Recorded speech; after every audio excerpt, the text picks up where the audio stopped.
a lot of us don't know of a whole nother world that exists. It's on the other side of suffering.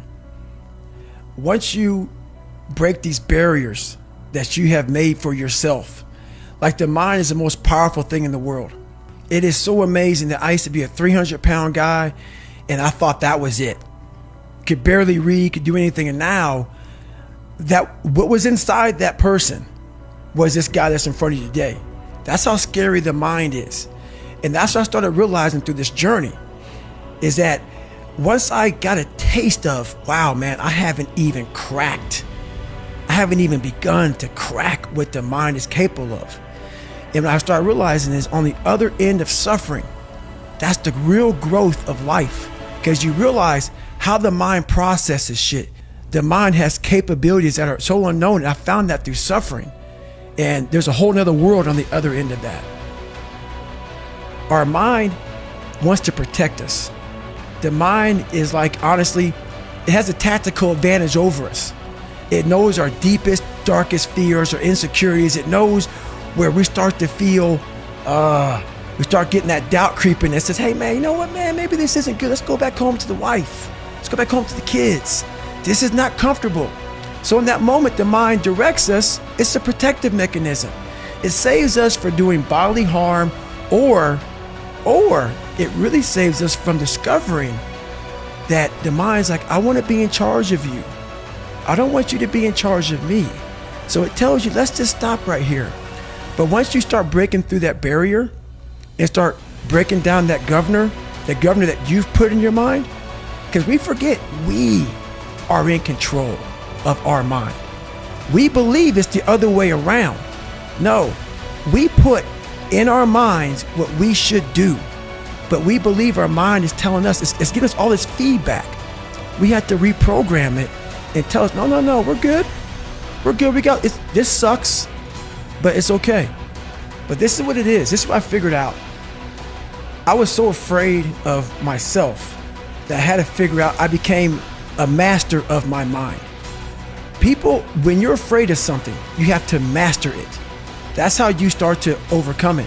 So what I realized, when I get to that point where I want to quit, everybody, they get to the point where they want to quit. This is what happens. The mind tells you, let's go home. Let's take a warm shower. Let's get some food. This is not right. This is that. If you cannot answer the questions at that moment, because your mind's gonna start giving you all these questions. And if you can't answer them, you're going to quit. What I realized when I was going through Buds, Ranger School, all this 100-mile race, 200-mile races, pull-up records, my mind would come creeping in. Like when I was doing 4,030 pull-ups at 2,000 pull-ups and my hands were ripped open, my mind said, look, brother, we've done all these other things. You've proven yourself. You're good. If I didn't have the answer to respond to my mind and say why I'm here, why I'm doing this, you will always lose that fight. You have to have the response to what your mind is going to tell you. This is about you figuring out your self-talk has to change. The most important conversation you ever have is the one you have with your fucking self. And people wonder, why am I not achieving more? It's because once we achieve something, we celebrate for a long years fucking time. And we wonder, why don't I have drive anymore? Where's it all at? If you don't develop a routine of suffering, and suffering is not like go out and kill yourself every day, it's being uncomfortable. Yeah. That keeps you hungry every day. If you live in your victories for so long and say, I'm gonna go challenge myself for 30 days or for 2 weeks or run this one marathon, and it ends, I did one marathon. Okay, that's why it leaves you. It leaves you because you haven't set up the next obstacle. Obstacles is how you grow. You must continue to have friction. Friction is where growth is at.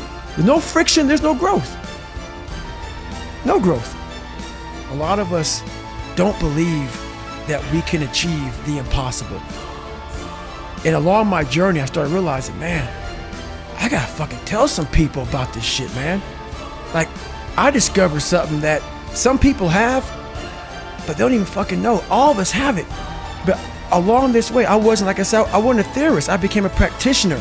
And I was like, my God, I'm busting down so many barriers of, like, I have a learning disability. Okay, but I'm catching up with everybody. I figured that out. I figured out all these negative things in my life that were keeping me in this hole. I'm like, I gotta tell people, man, that, hang on a second, man.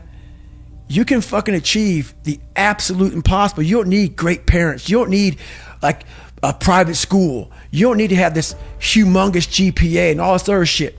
What you need is a straight up brutal work ethic. You have to be willing to outwork everybody in the world. And that's the hard part. That's the hard part. This isn't like some 5-step process where if you do these 5 fucking steps, you're gonna end up with this magical world. Nah, I'm basically teaching you how to callous over your victim's mentality.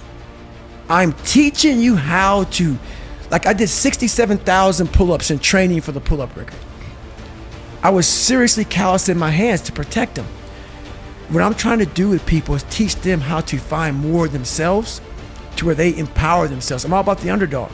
It's not about money. It's not about fame. It's not about being accepted by your peers and everybody else. It's about figuring out who I am and being happy with who the fuck I am. Even though I'm going to be judged for all these things, being able to put a middle finger up to everybody and say, this is David Goggins. And to get to that point, it felt great. And that was all about, honestly, we have to give back. We have to be able to go through our journeys in life, figure out who we are, and help the person beside you. Figure that shit out. You now realize what your purpose in life is. And you realize all this shit's just part of it. But at first, you need all these different tactics to keep you going because you haven't figured it out yet. Once you figure out that you're in a race amongst billions of people that live in this world, you're in a race by yourself. You have a purpose, and it's your purpose, not everybody else's purpose. It is your purpose and only your purpose, and it's your race.